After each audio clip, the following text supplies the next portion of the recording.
All right, here we go. Book versus movie. I'm very excited. I got these lights here. We got our real backdrop, no more record backdrop. And we're going to do this damn thing. Stir of Echoes was originally published in 1958, written by one of my favorites, Richard Matheson. Among many others, he's responsible for I Am Legend, the Twilight Zone episode with Captain Kirk, Nightmare at 20,000 Feet, the Twilight Zone episode Little Girl Lost, which if you haven't seen it, is the plot for Poltergeist. Steven Spielberg was like, I'll just take that. You don't mind, do you? Didn't give him credit either. Tina? Mac, bring her out! Daddy, where are you? We're here, baby. We're here. We're right here. I can't see you. Mac, bring her out. What does he doing? No. Tina, take my hand. Crystal. He also wrote Shrinking Man, Hell House, What Dreams May Come, Trilogy of Terror, yes, and the teleplay for one of my all-time favorite movies, Kolchak the Night Stalker. What a resume. The movie came out in 1999, screenplay by David Cope, who also wrote the screenplays for Jurassic Park, Indiana Jones on the Crystal Skull. You got excited, didn't you? Mission Impossible, Spider-Man, and others, which I didn't write down, so I must have thought they were unimpressive. So when I read this boring cover, this 2000s UK edition, Stir of Echoes, with this door and the light, and I don't know what's going on there. We're not going to use that. So when we're talking about the book, we're going to talk about the original 1969 Avon Hector Garrido edition. This one, look at that, it's beautiful. All right, the basic premise, it's the same in the book and the movie.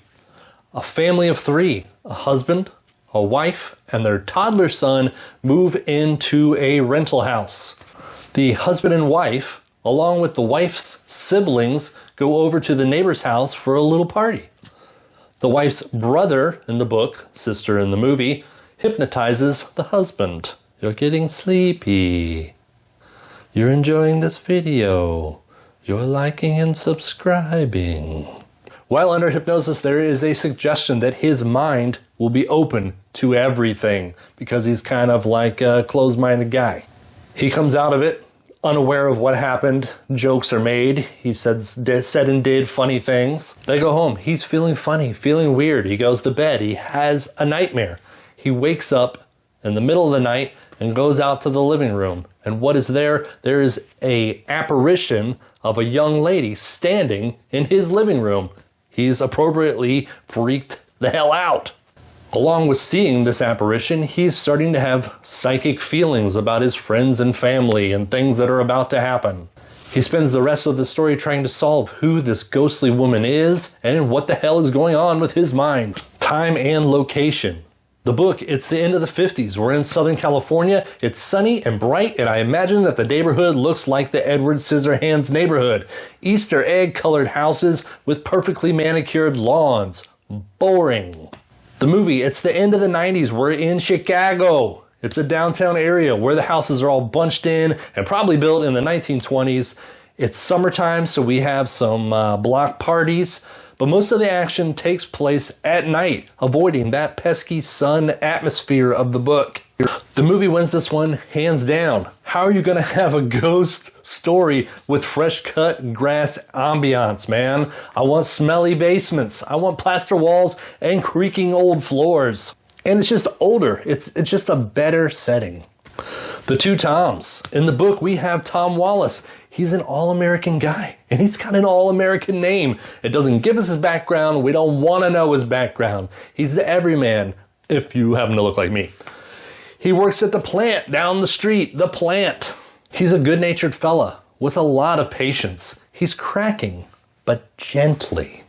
If you bumped into this Tom in the street, you'd probably think, that Tom Wallace guy seems like he might be having some troubles. In the movie, we have Tom Witzke. I'm guessing a Polish lineage here. He's an urban Chicago beer-drinking, working-class guy who fixes your phone lines. He's a rock and roll guitar player, used to play in bands, but now that he's a little older and he has a wife and kid and he pouts that his life sucks and he's never done anything. This sucks. I gotta feed the kids cereal again. He completely loses his shit after being hypnotized. If you ran into Tom Whiskey in the street, you'd think, man, what an asshole. So who wins this round? Though I think Kevin Bacon is great in the movie, the book Tom is just a more likable character. Book Tom cares about his wife and how she feels. Movie Tom gives little to no effort to his wife's feelings and is 100% self-centered. The neighbors. The book neighbors have lots of personality. They are major players in the story right off the bat, and they make several significant appearances in the story that lead you to believe they have something to do with this ghost mystery. Every time they appear and Tom has an interaction with them, it intensifies the suspense. In the movie, the neighbor players are bit characters. They're just kind of there to point out Tom's oddness. You know, like what, obviously something's going on with this guy, and they don't really seem to have much more to do with it than that. They appear every once in a while and do and say everyday things. I think the suspense in the movie leans more towards who the ghost is and what she wants, but it never ventures out into the real-world suspects until the reveal at the end. The ghost, it's what we're here for. It's the most important thing. The book Ghost appears but a couple times. It's more the idea of her that gives you the creeps. I read this thing late at night, and just the description of the creaking outside in the hallway of someone walking down his hallway at night outside of his door really creeped me out, man. It was great. It's the idea of her that gives you the creeps. She's described in an appropriately eerie way, but it's very subtle. It gives you a taste and lets your mind fill in the rest. In the movie, the ghost is there. You can see her, and she doesn't leave much to be imagined, but it will still creep you the hell out. They did a wonderful job, but I just think it stays right there in that moment. Once again, I enjoyed the book better in this aspect. I've always been a fan of more subtle horror than blatant gore. Though I did like that the ghost was more at the forefront of the movie, there's more depth to the plot in the novel. There's many paths to explore. It's not just a ghost story. The movie says, here is a ghost story. The mystery. A good mystery will make any book 100 times better. In the book, after he gets hypnotized, the psychic powers are at the forefront of the plot. It's not just a ghost he's seeing, but now he can read thoughts. He has premonitions. He can feel the horror of the traumatic experience through an object that was at the scene. So not only do we have the mystery of who this ghost was, but he's questioning his sanity. Is he really going mad? Is this stuff really happening? In the movie, the same thing happens, but it's on the back burner. The psychic visions have everything to do with the ghost mystery. He almost doesn't even question what he's experiencing because his son sees the ghost too. In fact, his son is talking to someone who isn't there right at the beginning of the movie. Why? Why would you do that to us, movie? In the book, it's only briefly mentioned toward the end that his son might have some psychic abilities as the dad. So the mystery is played out in different ways in the book and the movie. Both are satisfying. You don't see them coming, especially in the book. Unfortunately, this move on the part of the screenwriters for the psychic kid completely screwed them, because in the same year that Stir of Echoes came out, the mega hit Sixth Sense came out and blew them out of the water and made them look like a Sixth Sense wannabe, even though this story originates a long time ago. Final thoughts, both are great. Both are wonderful interpretations of this cool story. This isn't a case of the book completely blowing the movie out of the water. There isn't a clear winner here. It's sort of like the original Blob versus the 80s remake. Both are perfect for their era, and that's what this was. I do wish that the book wasn't set in Southern California, though. That's my biggest gripe with it. They also could have added just a little bit more ghosts. There just was not enough ghosts. It was cool, but not enough ghosts. The build-up in the book is a softer hill. It's not screaming in your face to be noticed, but it's also not off track. You're right there with Tom as he slowly starts to lose it. You're not watching from the outside. The book was a lot sexier. It was risque. It was a look behind the plastic, happy facade of 1950s life. It had kind of a 60s swinger vibe going on to it.